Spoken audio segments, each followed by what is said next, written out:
Your time was different from this. Nicole's marriage is also a business matter for our family. The star of the day, Nicole, was dressed in a pure white gown from a famous brand, radiating happiness at its peak. Seeing her, Father stood up, looking satisfied, and drew everyone's attention. Everyone, listen up. We want to celebrate Nicole and her wonderful fiancé, Ryan, and give them a special gift from us.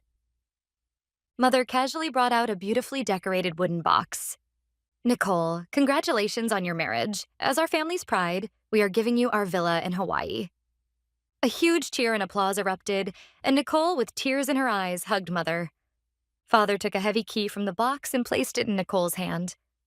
At that moment, Ryan, Nicole's fiancé standing beside her, stepped forward. Mother, Father, thank you so much. And the revenue from the downtown commercial building you mentioned the other day will also provide an excellent foundation for our new life. We genuinely appreciate it. The relatives murmured for a moment at his words. Of course, Ryan. We're welcoming a capable businessman like you into our family. The assets are happy about it too. I felt the blood drain from my face. That was the very heart of the trust fund, totaling $10 million left by my grandparents. And Father had promised it to a man who was practically a stranger, as if it were his own pocket money. Hearing that, I quietly whispered to Mother, wait, what does this mean? When I got married a few years ago, it was just a dinner at an Italian restaurant in town and a $500 gift card. The opening line had been said by Mother back then, shocking me. From there, everything moved rapidly. Let's have a grand moving party in Hawaii as soon as next weekend. We'll invite close friends and business partners and make it a big affair. At that suggestion, Nicole gushed with childlike excitement. That's perfect, Mom. We'll order catering from our usual place and get champagne by the dozen. The family's conversation began running wild, unstoppable by anyone. That's right, the poolside at the villa is getting a bit old. Why don't we take this chance to renovate it with marble? Nicole said, and Mother clapped her hands as if she had been waiting for this moment. What a great idea, Nicole. Actually, we have just the right source of funds. She lowered her voice, but still loud enough for everyone present to hear. The collection of antique coins that Grandpa left in his study. Let's have a professional appraise them and sell them. If we show them to an expert, they should fetch a considerable sum. With that money, we can expand the pool. I couldn't believe what I was hearing. That coin collection was a treasure representing Grandpa's life, gathered during his travels around the world. He had often told me while he was alive that each coin held a memory. But Nicole, oblivious to Grandpa's feelings, sparkled with excitement. Wonderful. Then can we buy a jet ski too? I want to ride it with Ryan. Of course. Father nodded expansively this time, as if he were a king. Don't worry. The appraisal documents and provenance certificates for the coins are being kept securely in the bank's safe deposit box. I'll take care of it. Then he casually said something even more frightening. Ah, and Nicole, as for the gift tax on the villa, don't worry about that either. I've already told the accountant to pay it out of the trust's reserve funds. Diverting trust funds intended for future generations to pay for personal taxes is a clear illegal act.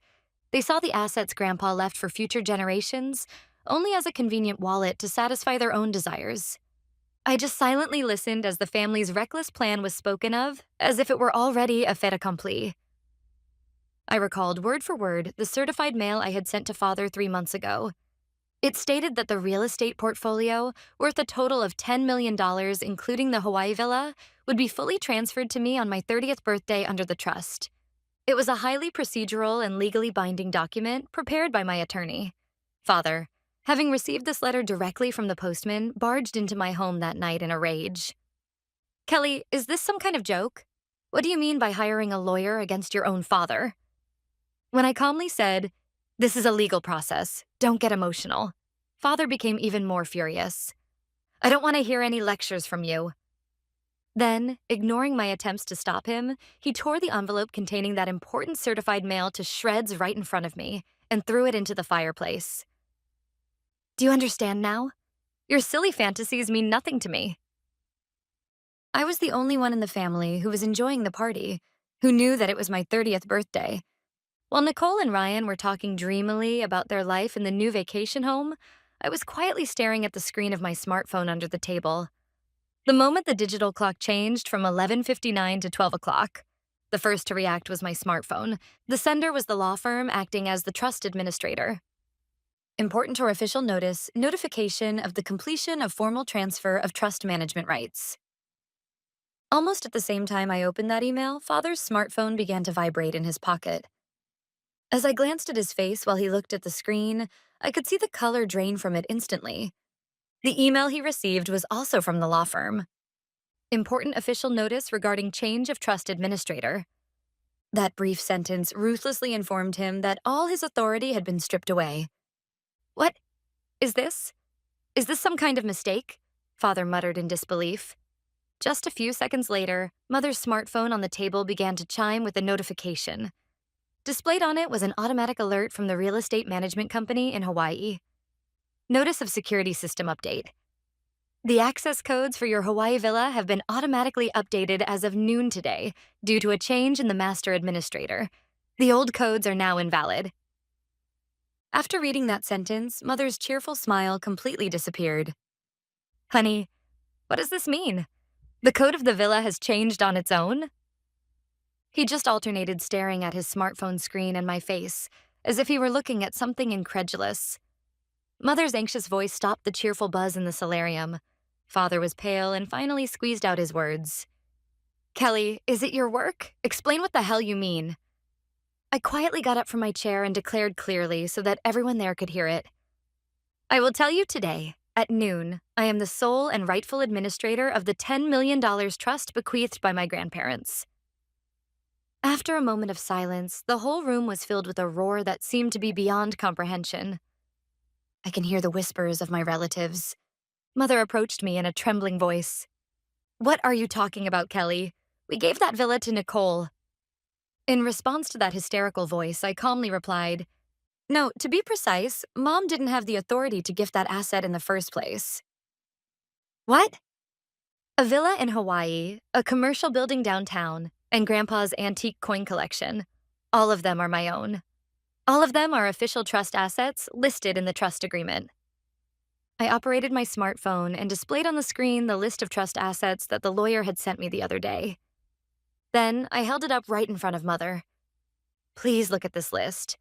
Ever since our grandparents passed away, the ownership of these assets has not belonged to us as individuals, but to the trust itself, which has a legal entity.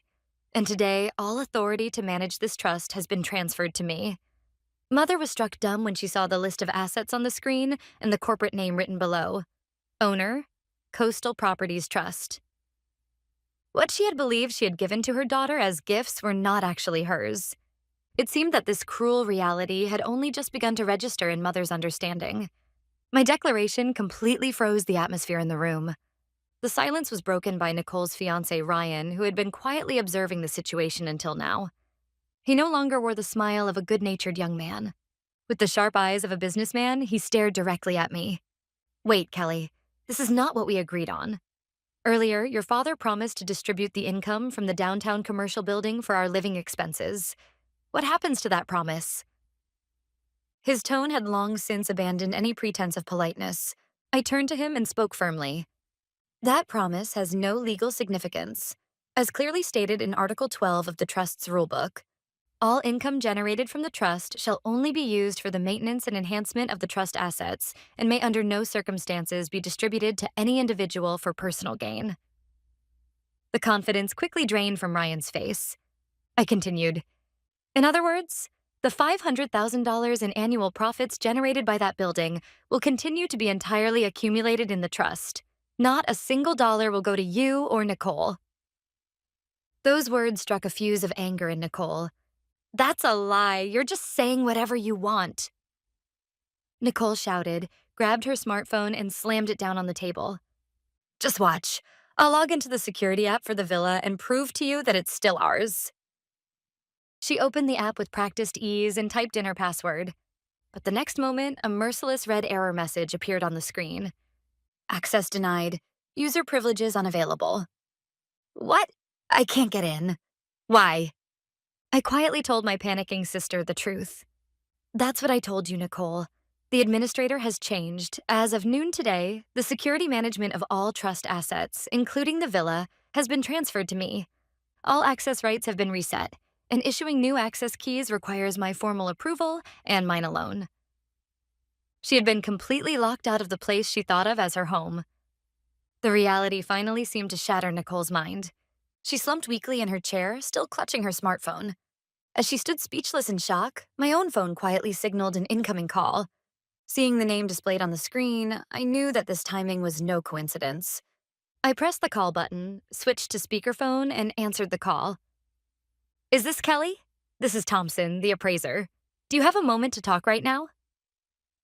He has been one of the most trusted experts in the family, responsible for managing and appraising the antique coin collection for over 30 years, going back to Grandpa's generation. Yes, Mr. Thompson, that's fine. Everyone is listening. As I spoke, I could see Father's face stiffen. That's good. Actually, I just received official notice from the law firm that you have become the new trustee as of today. I sincerely congratulate you.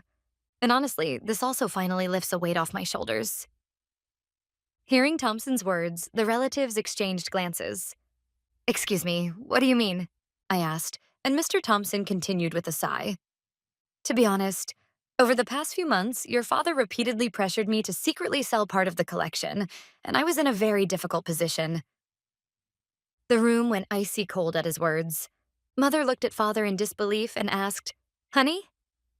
Your father said he needed the funds to cover losses from his own stock investments. In particular, he called just yesterday, asking me to sell the most valuable piece in the collection, the 1804 silver dollar, to a private collector he knows, even at half the market price. The 1804 silver dollar. It is the centerpiece of the collection, a museum-quality piece said to be worth no less than $2 million. And Father was trying to secretly sell it, and at an unfairly low price, just to cover his personal losses. Of course, I've always insisted that I couldn't do such a thing without going through the proper trust procedures. But wow, that was a close call. Kelly, I'm really glad you became the administrator. The collection has been protected. Mr. Thompson's final words perfectly exposed, in front of the entire family, the embezzlement Father had been attempting. Father, pale as a sheet, could no longer utter a single word. Our relatives shot him looks filled with a mix of contempt and disappointment. I quietly, yet mercilessly, delivered the final blow to my completely cornered father. When I addressed him, his shoulders twitched. Earlier, you said that the gift tax for the villa for Nicole would be paid from the trust's reserve funds, correct? I continued calmly, as if reading a passage from a financial report prepared by the law firm. The current market valuation of that villa in Hawaii is approximately $3.5 million. According to state law, the gift tax imposed when transferring real estate of this amount is estimated to be at least $500,000. $500,000? A relative gasped. You, Father, intended to withdraw this huge sum of $500,000 from the trust account and use it to pay Nicole's individual taxes. That's right, isn't it? I looked directly into Father's eyes and asked him plainly. However, this is no longer a matter of mere mismanagement. Under trust law, a trustee's act of diverting trust assets for personal gain clearly constitutes embezzlement in the course of duty. This is a serious criminal act that can carry a prison sentence of up to 10 years. I could see each legal term I spoke wrapping around Father like a heavy chain. He had no idea just how dangerous a bridge he was trying to cross, or the legal risks involved. The family assets he had thought of as his own were, in reality, bound by strict law and entirely different from what he imagined. And now, the fact that he had come dangerously close to breaking that law was finally being thrust in front of him. With no strength left, Father slumped into a nearby chair. As he fell completely silent and everyone lost their words, Mother, who had been dazed until then, suddenly shouted sharply, "Wait!" It was as if she had suddenly remembered something. She pointed at me with trembling fingers. I remember. Before Grandfather passed away, he was looking at the trust documents and said, "These assets should be used above all for the family's happiness and welfare." It should have been written in the contract, too. At Mother's words, the relatives who had been awkwardly silent murmured, "Oh." My aunt also began to agree with Mother, saying, "Come to think of it, I feel like I heard something like that too. Emboldened, Mother began to speak rapidly, as if a dam had broken. Nicole's marriage is the greatest happiness for this family. Her building a new home and finding happiness with Ryan, who has social standing, contributes to the welfare of the entire family. Therefore, this villa should be given to Nicole. It perfectly aligns with the purpose of the trust. For a moment, the atmosphere almost swayed in Mother's favor, but I remained completely unfazed. That clause certainly exists, but that's not the point here. I operated my smartphone, opened the PDF file of the trust agreement that I had scanned in advance, and displayed the relevant page on the TV monitor so that everyone could see it. There, just as Mother had said, a sentence was highlighted. Article 3, Purpose of the Trust. The primary purpose of this trust is to enhance the happiness and welfare of the beneficiaries, who are family members. The important part is what comes next. When I operated the remote, the highlighted section moved to the next paragraph. However, the use of the assets shall be conducted in a manner that does not compromise the long-term value of the trust as a whole, and it is an absolute requirement that it be fair to all beneficiaries, including both current and future generations. I pointed to the monitor and began a calm explanation. Giving a $3.5 million villa, which accounts for more than 1/3 of the total assets, to a specific beneficiary, Nicole, for free.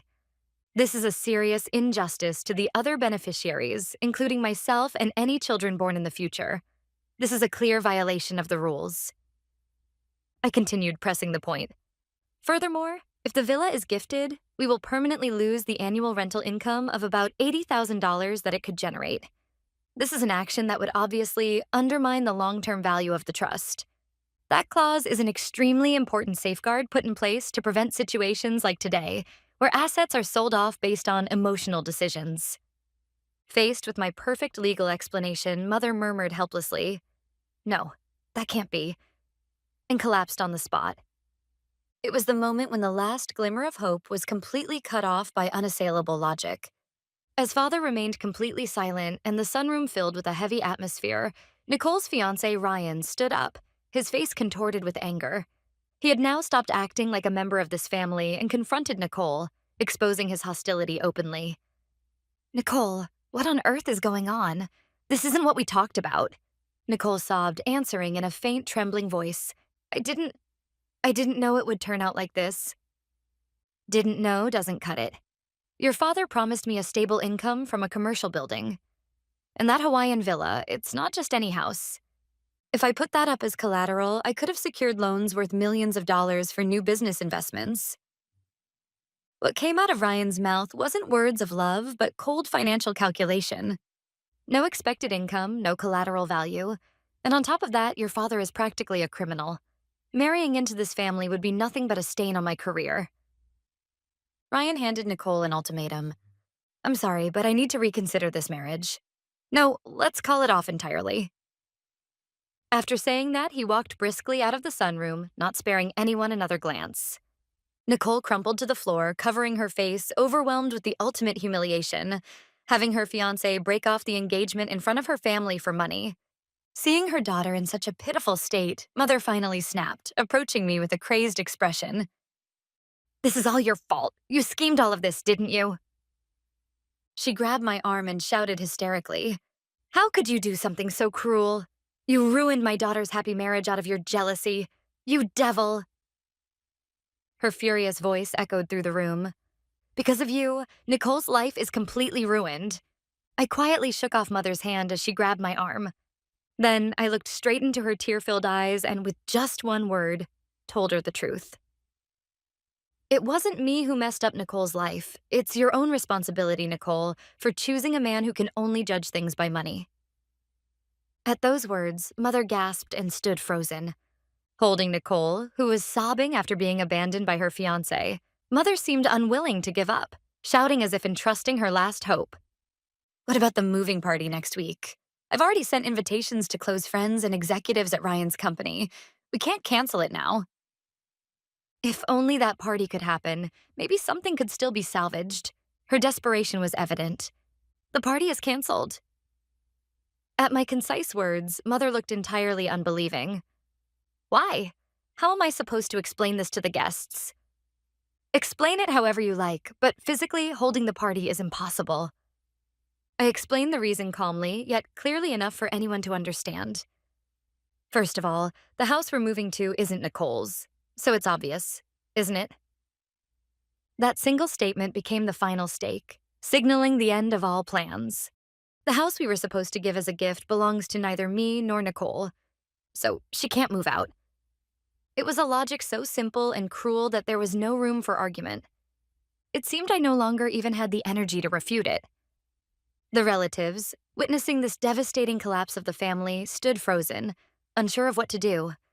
But eventually, one by one, they awkwardly stood up and left, as if fleeing. The sunroom, once so lively, fell silent in an instant, leaving only the half-eaten food and my family, crushed by despair. Father had been sitting on the sofa, staring into empty space, and eventually, in a frail voice like that of an old man, he muttered to me, "You, in just one day, completely destroyed this family." At that accusation, I quietly shook my head. "No, Dad, it wasn't me who destroyed it." I looked straight into Father's eyes and said clearly, "The ones who destroyed this family were unmet promises and pretensions beyond our means." I did not dwell on sentimentality. I pulled out my smartphone right there and called Mr. Thompson, the appraiser who had given me such excellent assistance earlier. "Mr. Thompson, it's Kelly. Thank you so much for earlier." From the speakerphone, his calm voice came through. "No, I just did what was natural.